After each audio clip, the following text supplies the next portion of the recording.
Vendredi 13, vous vous rappelez, le plan du jour, je l'ai fait très tôt hier.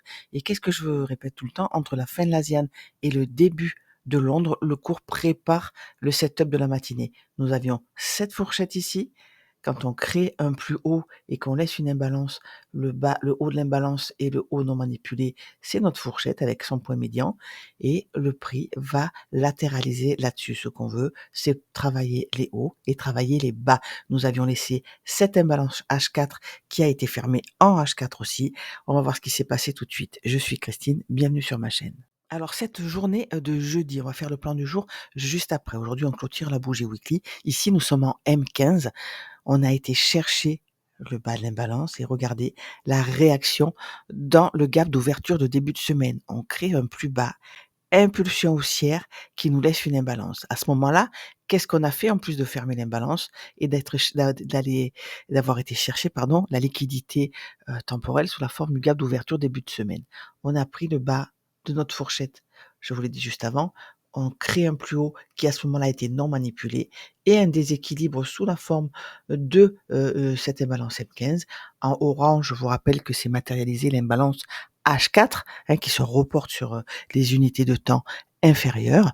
Donc on prend le bas de cette fourchette, impulsion haussière qui laisse une imbalance à ce moment-là, à la clôture de cette bougie. Moi, j'ai les yeux en haut de mon range. Ce n'est pas encore maintenant que je vais chercher un reversal. Pourquoi? Même si on a choche ici, parce qu'on a eu cette création de fourchette. Cette impulsion-là n'est pas faite par des petits porteurs. C'est une volonté, c'est un marqueur des gros acteurs du marché qui nous indique la direction. Donc, à cet instant T, il est trop tôt pour moi pour vendre.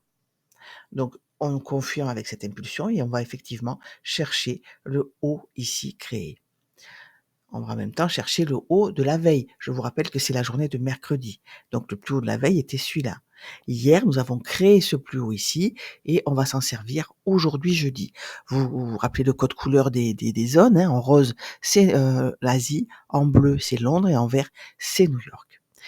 On crée un plus haut pendant Londres. Et regardez, on va chercher cette imbalance. On va chercher pendant la lunchbox les ouvertures de minuit. Je n'ai pas tracé l'ouverture de 8h30, elle est juste en dessous. Ça fait déjà vraiment beaucoup de choses sur ce graphique. Donc nous allons chercher ce plus bas ici. Et qu'est-ce qu'on regarde des high and low quand on avait ce haut. Et entre ce moment où on l'a créé et le moment où on a clôturé au-dessus, où on a BOS à la hausse, on a créé ce lot. Vous voyez, on n'a toujours pas cassé en dessous. Par contre, en liquidité interne, pendant cette trend, quand on a créé cette liquidité interne et entre le moment où on l'a cassé, où on a clôturé en dessus, on a créé ce lot ici. Ça tombe bien, c'est une imbalance, c'est un déséquilibre. Ce qui fait de cette bougie noire un order block. Dernière bougie baissière avant la hausse, elle nous laisse une imbalance et c'est le bas de cette grande trend. Par la suite, le cours va chercher ce plus haut. Donc entre le moment où on le crée et le moment où on va le chercher, nous créons ce lot ici. Ce n'est pas un BOS. On n'a pas clôturé au-dessus. On a été chercher, pour le moment, c'est une prise de liquidité. On n'a aucune bougie qui clôture sous ce haut. Et par contre, regardez, cette nuit pendant l'Asiane, on a été clôturé en dessous. Ce qui fait que ce haut-là n'est pas manipulé et nous avons cassé, nous avons BOS, le bas créé entre ces deux lots. On crée un lot, on va le chercher, le point le plus bas, c'est un niveau de choche. Fourchette, deuxième sommet, troisième sommet, choche baissier, attention aujourd'hui pour la baisse. On va voir comment se comporte notre gap d'ouverture de début de semaine. Vous voyez qu'on a du mal à rester au-dessus du prix. En jaune, c'est le prix de lundi 10h. C'est une liquidité temporelle hebdomadaire. Elle sert de support et résistance. On a du mal à rester au-dessus. Donc aujourd'hui, on va faire le plan du jour, mais c'est comme ça que je travaille un range. Vous voyez, le propre des ranges, on crée des imbalances, on les ferme tout de suite. On crée des imbalances, on va les chercher tout de suite. Ça, c'est vraiment quand on est en range et qu'on ferme tout de suite une imbalance et des inversions comme ça, on sait qu'on latéralise. Le seul truc qu'on sait pas sur les imbalances, sur les ranges, c'est combien de temps ça va durer. On crée une fourchette avec un haut non manipulé et un déséquilibre en dessous. Le haut du déséquilibre et le haut non manipulé forment notre fourchette. C'est le début du range. Nous, ce qu'on veut, c'est prendre les hauts, si possible avec 3 sommets, et aller chercher les bas. Le point médian de cette fourchette, ici je le retrace pas parce qu'il est matérialisé en même temps par le prix de lundi 10 heures, forme son point médian. Il attire le prix comme un aimant. Ça se voit. Donc, ce que je constate, moi, dernier carat, au plus près de nous, nous avons cette Asiane, nous sommes toujours dans l'Asiane, on va mettre les graphes à jour, c'est-à-dire le plus haut et le plus bas de la veille, et le prix d'ouverture à minuit, aujourd'hui, vendredi.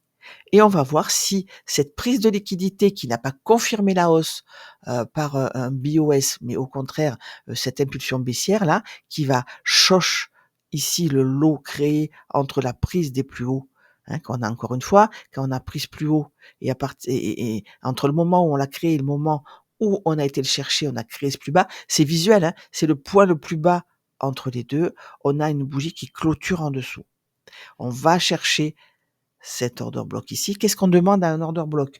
Une seule chose, de nous renvoyer dans une imbalance. Et nous, on traite les impulsions, les imbalances, la structure et la liquidité. C'est notre imbalance qui va nous dire ce qu'on veut savoir. On a fermé cette imbalance à la hausse. Au-dessus, il n'y en a pas. En allant chercher, fermer cette imbalance, on en a créé une ici. On l'a refermée tout de suite. Le range n'est pas fini. Donc, on va maintenant faire le plan du jour. On va partir de la grande unité de temps et voir un petit peu vers où on va. Vous voyez le profil de cette journée? On va aller voir ce qui se passe en grande unité, mais la journée d'hier, c'est un doji. C'est une bougie d'hésitation. C'est une bougie qui peut être une bougie de reversal baissier. On n'a pas de confirmation. Pourquoi? Parce qu'on a fermé cette imbalance. On a refermé cette imbalance baissière. On manipule encore, Donc, le plus haut n'a pas été cassé, c'est une prise de liquidité. Et là, on a choche. Moi, je reste avec ça dans la tête pour le moment. Cette trend-là n'a pas été cherchée ni le haut ni le bas, mais notre order block nous a bien renvoyé en premium de la trend actuelle, de l'Asian, pour travailler cette imbalance. Donc, entre maintenant et le début de Londres, il nous reste 1h10 pour préparer le setup de la matinée et voir si nous avons un short ou si cet order block tient et que c'est et si c'est un range de continuation haussière ici. En weekly vendredi, on clôture donc cette bougie qui est un doji. Je vous rappelle ce que c'est un doji. C'est une bougie d'hésitation comme celle-ci, où le prix d'ouverture et de clôture sont proches avec une grande amplitude au-dessus et en dessous. Ces amplitudes à hausse et à la baisse forment ces grandes mèches. Ce sont des bougies d'hésitation. On en retrouve souvent dans les ranges ou bien lors des impulsions comme ça haussières avant de continuer la hausse. Ce sont des petites bougies où le prix retrace. Donc, petit corps et grande mèche. Le prix d'ouverture et de clôture est proche l'un de l'autre. Ce sont cette bougie. Donc, on va voir aujourd'hui si la bougie de cette semaine clôture en forme de doji ou si elle nous donne une indication pour la semaine prochaine. Cette indication serait quoi? Évidemment, qu'elle nous laisse une imbalance. Il nous reste juste une journée. Vous voyez cette amplitude. Je pense qu'on va laisser quand même une imbalance haussière à cette impulsion. En H4, on va connaître toujours au-dessus du gap d'ouverture de début de semaine. Cette imbalance haussière a été fermée à la baisse, donc tout est équilibré. En dessous de nous, nous n'avons plus rien jusqu'à ce niveau-là des 20 258. On a ce haut non manipulé encore au-dessus de nous et à l'instant T, nous sommes dans cette trend haussière ici. Donc ça, c'est le constat. On est là en H4. On a eu un reversal avec une impulsion haussière. On a créé ce range. On a créé ce deuxième range. Est-ce que là, c'est l'inversion ou la continuation? C'est la question. Si on s'inverse, on va aller très bas. On a plus, en H4, on n'a aucune raison là d'avoir d'impulsion haussière, si ce n'est pour aller chercher un bas non manipulé. Donc, soit cette liquidité interne ici, soit la liquidité qu'on vient de voir. Au-dessus de nous, une impulsion peut faire quoi? On va chercher le plus haut d'hier, la liquidité ici externe. Pour faire quoi? Quand on prend une liquidité, externe, on crée un plus haut et on retrace dans une imbalance comme on l'a fait ici. Liquidité externe créée, on crée une imbalance et on y revient pour ensuite continuer la tendance haussière. C'est ce que nous sommes en train de faire. Est-ce qu'on va continuer? C'est en plus petite unité de temps qu'on va voir si on a des raisons de rentrer sur le marché. Je vous rappelle qu'on était toujours à l'intérieur de l'Asiane. J'ai mis le graphe à jour avec le plus haut et le plus bas de la veille et l'ouverture de minuit. Je n'ai pas encore le prix de 8h30, évidemment. Il n'est pas encore inscrit sur les graphes. Donc, ce que je voudrais voir, moi, puisqu'on n'arrive pas à passer sous ce gap d'ouverture de début de semaine, puisque notre niveau de liquidité hebdomadaire tient, je voudrais tout simplement voir une continuation de tendance. C'est toujours le plus simple à envisager. On revient donc à notre graphique M15, comme en début de vidéo. Nous sommes sortis de l'Asiane avec notre prix de minuit, heure de New York, ici.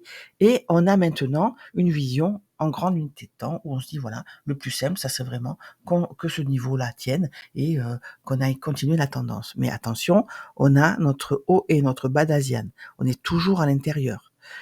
On a vu que cette imbalance était fermée à la hausse et que pour le moment, cet order block ici aussi tient. Il a créé celui-ci, on est venu le chercher et on a cette impulsion haussière.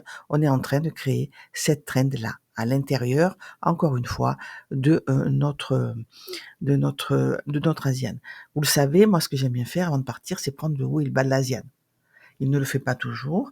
Donc, si cette impulsion est la bonne, on va aller casser à la hausse, revenir, vous savez, le plus haut de la semaine dernière, qu'on avait déjà pris mercredi, hein, on a été le chercher mercredi, on l'a cassé hier pour créer ce plus haut. Donc, ce que je ferai moi, c'est que je vais voir ce qui se passe ici à l'open, où est le prix de 8h30 déjà, et si on est revenu au-dessus ou pas de ce niveau weekly. Donc, à l'instant T, je voudrais bien que ce range soit un range de continuation, que mes order blocks haussiers ici tiennent, et je sais qu'il y a une possibilité quand même d'aller rechercher l'Asiane au moment de l'open. Donc, le prix n'est pas encore inscrit puisqu'il nous reste 1 heure avant l'open. Je ne sais pas si ça va tenir. Si je fais un achat ici, ça sera sans doute un one shot. Pourquoi? Entre la fin de l'Asie et le début de Londres, on prépare le setup de la matinée. Donc, on peut très bien avoir une impulsion haussière qui va chercher ce niveau-là et puis retracer, latéraliser, avoir une mèche basse et ensuite partir à la hausse. Donc très souvent, les setups que nous avons entre l'Asie et London ne vont pas très loin. Ils sont remis en cause au moment de l'open. Là, ça n'a pas été le cas. Ça a été une poursuite. C'est-à-dire que si on avait acheté le setup là, on aurait pu continuer jusqu'en haut. Mais très souvent, regardez, au moment de l'open, on va chercher une liquidité ici. C'était dans le bon sens. On a été chercher le plus haut de la veille. Ça aurait très bien pu être dans le mauvais sens. Tout en clôturant au-dessus. Le corps des bougies raconte l'histoire. Les mèches font les dégâts. Et ces mèches, nous les avons au moment des Open, au moment des annonces, avec tout l'afflux de volume sur les marchés. Voilà, configuration d'attente pour l'open. Vous voyez qu'en M1, il y a beaucoup de trous de cotation, il n'y a pas encore assez de volume. C'est pour ça que j'attends vraiment l'open avec la question à 9h, quelle est la liquidité disponible au-dessus et en dessous de nous et qu'a fait le prix entre la fin de l'Asiane et le début de Londres. Ici, on peut constater qu'on avait créé cette imbalance.